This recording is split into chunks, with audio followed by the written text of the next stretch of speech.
नमस्कार, मैं हूं पवन त्यागी। केंद्र सरकार और सुप्रीम कोर्ट काफी दिनों से हम देख रहे हैं वो आमने सामने हैं। कोलिजियम को लेकर केंद्र सरकार का बिल्कुल इरादा साफ है कि उसमें अब सुप्रीम कोर्ट की एक तरफा राय नहीं चलेगी। सरकार के चुने हुए प्रतिनिधि और जनता का फैसला, जनता की इच्छा, उसके अनुसार सुप्रीम कोर्ट को पारदर्शिता लानी होगी। फाइलें कई बार इधर से उधर गई, लेकिन इस बीच हमारे देश के उपराष्ट्रपति जगदीप धनखड़ जी ने सुप्रीम कोर्ट को कड़ी फटकार लगाई। ऐसा पहली बार नहीं है, पहले भी उन्होंने चीफ जस्टिस की उपस्थिति में जजों को संबोधित करते हुए यह कह दिया था कि जो देश की संसद है वो सर्वोच्च संस्था है, वो जनता के चुने हुए प्रतिनिधि हैं और वो जनता की आवाज है।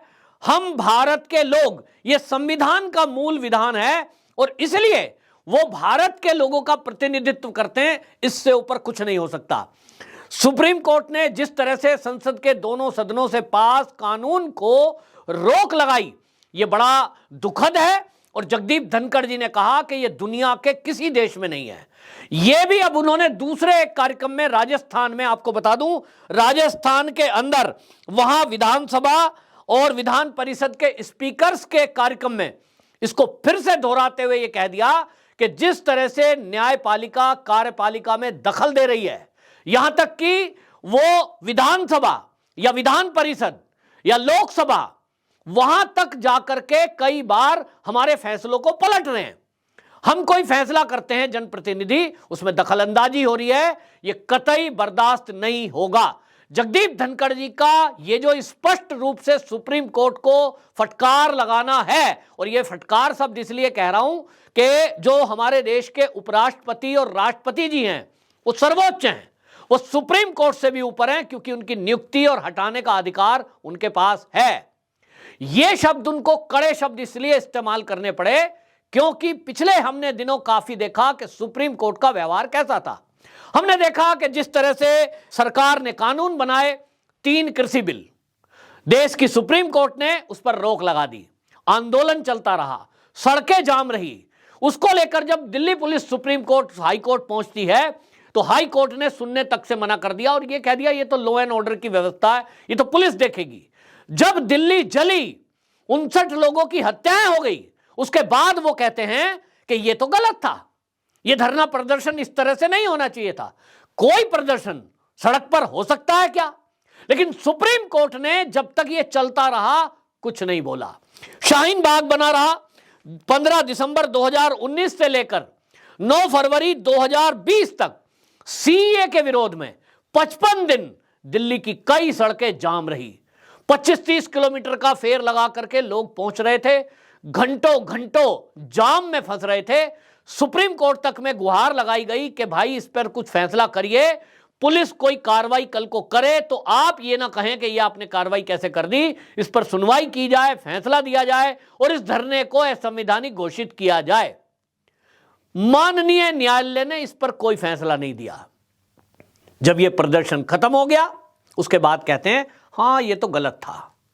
ये जो उदासीनता थी ये इस देश ने देखी और जगदीप धनखड़ जी ने अब जब सुप्रीम कोर्ट को यह आईना दिखाते हुए कह दिया कि वो न्यायपालिका है तो न्यायपालिका का काम है कानून के ऊपर अपनी राय रखना, कानून बनाना संसद का काम है, ना कि सुप्रीम कोर्ट का। और इतना ही नहीं, जगदीप धनखड़ जी ने सुप्रीम कोर्ट को कड़ी फटकार लगाते हुए यह कह दिया कि क्या संसद द्वारा बनाया हुआ कानून तभी कानून कहलाएगा जब उस पर सुप्रीम कोर्ट स्टैंप लगा देगी?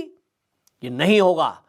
न्याय बनाने का काम, कानून बनाने का काम ये संसद का है। और उन्होंने जिक्र किया 1973 के उस फैसले का। उन्होंने कहा कि जो ये 1973 में फैसला हुआ था, सर्वोच्च शिखर पर बैठे हुए व्यक्ति जो थे उनके द्वारा उन्होंने रोक लगाई। केशवानंद का केस जो बताया, 9 जजों की खंडपीठ का सुप्रीम कोर्ट का जो फैसला था, और उन्होंने केशवानंद केस की जिक्र करते हुए कहा कि सुप्रीम कोर्ट ने उस समय 9 जजों की खंडपीठ ने फैसला दे दिया कि संसद संविधान की मूल भावना को परिवर्तन नहीं कर सकता, केवल उसमें अमेंडमेंट कर सकता है।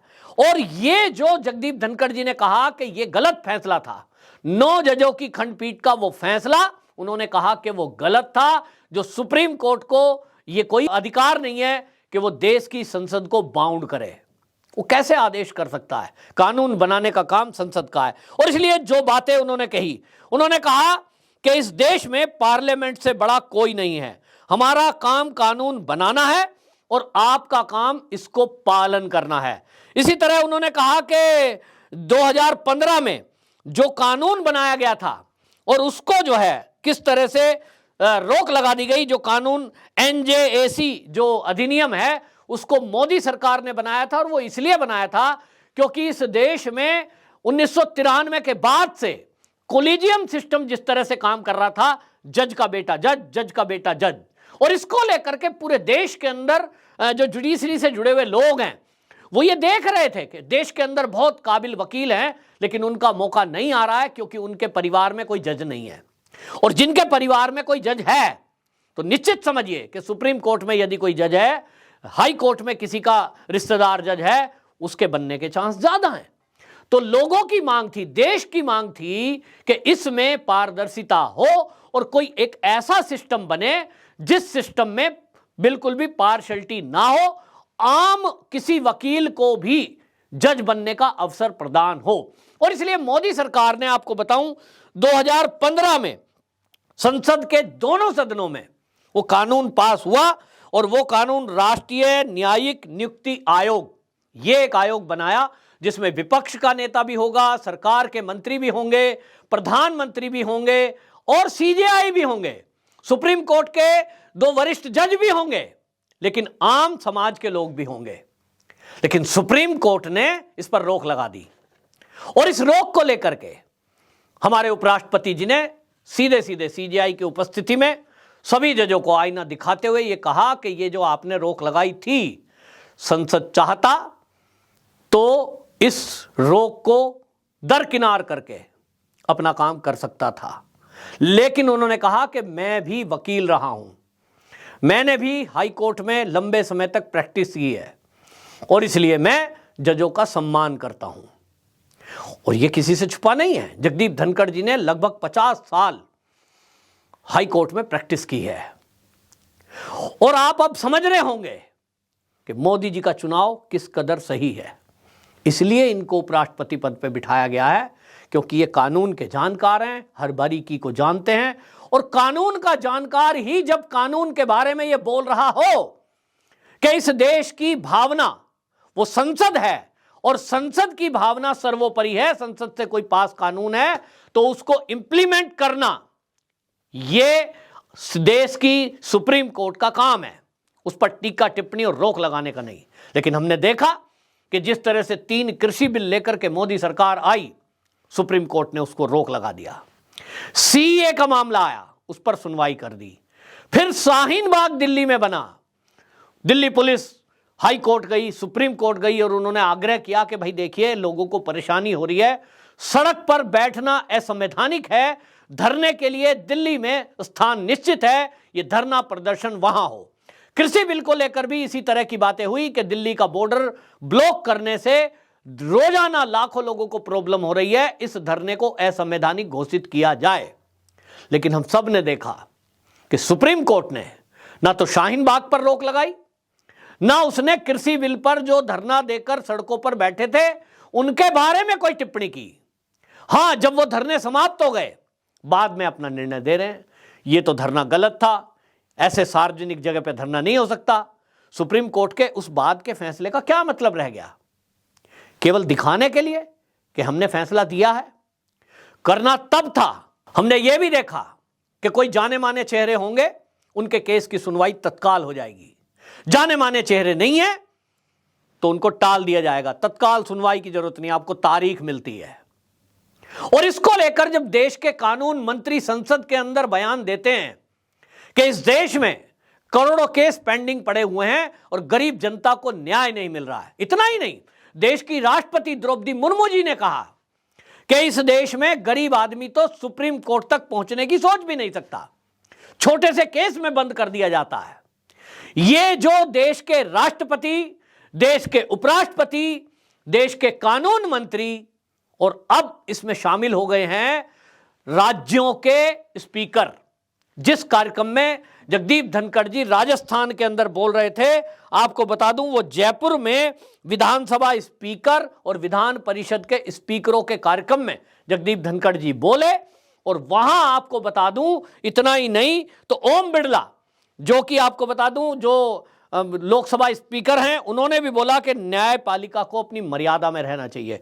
इतना ही नहीं, कांग्रेस के वरिष्ठ नेता हैं और वहां राजस्थान के सीएम हैं, उन्होंने भी कहा कि जुडिशरी हमारे कई कामों में हस्तक्षेप करती है। यानी नेता ये मान रहे हैं कि हस्तक्षेप हो रहा है, लेकिन यहां आप ये भी देख रहे हैं कि जो इस देश का विपक्ष है, कांग्रेस, बाकी दल, वो इस मुद्दे पर मौन है। उनको लगता है सरकार मोदी की है, सुप्रीम कोर्ट से टकराव चल रहा है, हम ऐसे में अगर मौन रहेंगे तो सुप्रीम कोर्ट हमारा कई मामलों में फेवर कर सकता है। ये उनकी अवधारणा गलत है, क्योंकि सुप्रीम कोर्ट भले ही आपका फेवर करे या ना करे, वो दूसरा मैटर है, यह आपका ख्याल हो सकता है, लेकिन देश की जनता देख रही है कि इस समय आप मौन होकर के जिस तरह से अपना मौन समर्थन सुप्रीम कोर्ट के कानून के हस्तक्षेप के बारे में यह देश का विपक्ष कर रहा है, आपको देश कभी माफ नहीं करेगा।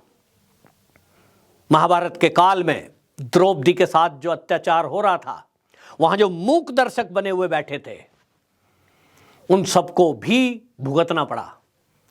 ये देश का विपक्ष यदि सोच रहा है कि न्याय प्रणाली का टकराव मोदी सरकार से है और इसलिए सुप्रीम कोर्ट टकरा रहा है, तो देखिए अब सरकार के फैसले ये अटकेंगे, गलत सोच रहा है। जगदीप धनखड़ जी ने बिल्कुल क्लियर कर दिया, संसद कानून बनाएगी, हम उसका पालन करेंगे और सुप्रीम कोर्ट को भी करना पड़ेगा, हस्तक्षेप कतई नहीं चलेगा।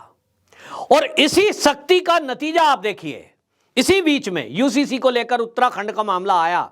उत्तराखंड ने ये चुनावी वादा किया था लोगों से, और वहां लेकिन केस हो गया कि साहब राज्य को ये अधिकार नहीं है। लेकिन सुप्रीम कोर्ट का रुख बदला कि नहीं नहीं, ऐसा कुछ नहीं हो सकता और इसकी सुनवाई नहीं होगी। ये बदलता हुआ देश है, बदलता हुआ समय है, और ये सरकार की मंशा बिल्कुल साफ है। जगदीप धनखड़ जी का ये जो बयान है, या जो हमारी राष्ट्रपति जी का जो बयान था, जो कानून मंत्री का बयान संसद के अंदर था या संसद के बाहर भी किन्हीं कार्यक्रमों में, क्या आप सोच रहे हैं कि ये बयान अपने मन से दे रहे हैं? जी नहीं, पूरी योजना है कि यदि न्यायपालिका कार्यपालिका में दखलंदाजी करेगी और इसी तरह कानूनों में रुकावट बनेगी कि संसद कानून बनाएगा और ये उस पर टीका टिप्पणी करेंगे, नोटबंदी बताइए सही था कि गलत, जबकि कानून के जानकार लोग कहते हैं कि होना तो ये चाहिए था कि सरकार का फैसला है, सरकार ने कोई फैसला लिया, इस पर सुप्रीम कोर्ट को सुनवाई करने का अधिकार नहीं है, कैंसिल कर देते उसको, याचिका को रद्द किया जा सकता था। अब ये कानूनी मामला है कि रद्द क्यों नहीं हुआ, कैसे नहीं हुआ, जगदीप धनखड़ जी इस बारे में ज्यादा जानते हैं, लेकिन उन्होंने ये स्पष्ट कर दिया अब ये नहीं चलेगा।